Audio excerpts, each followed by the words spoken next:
Praise the Lord. எல்லோருக்கும் சுதந்திர தின நல்வாழ்த்துக்களை தெரிவித்துக் கொள்கிறேன். குமாரன் உங்களை விடுதலையாக்கினால் மெய்யாகவே விடுதலை என்று யோவான் 8வது அதிகாரம் 36வது வசனத்தில் சொல்லுகிறது. ஆம் பிரியமானவர்களே, இயேசு கிறிஸ்து ஒருவரே மெய்யாய் நமக்கு விடுதலையை கொடுக்கிறவராய் இருக்கிறார்.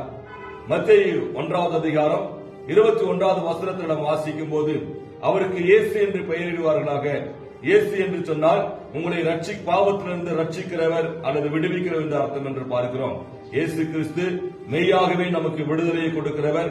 பாவத்திலிருந்து, சாபத்திலிருந்து, வியாதியிலிருந்து, கடன் பிரச்சனையிலிருந்து நமக்கு விடுதலை கொடுக்கிறவராய் இருக்கிறார்.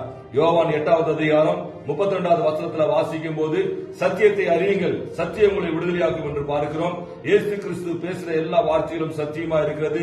அந்த வார்த்தைக்குள்ள நம்ம வளருவோம். அவருடைய வார்த்தையை கேட்டு அதுபடி கீழ்ப்படிந்து நடப்போம். கர்த்தர் நிச்சயமா நம்மை ஆசீர்வதிப்பாராக.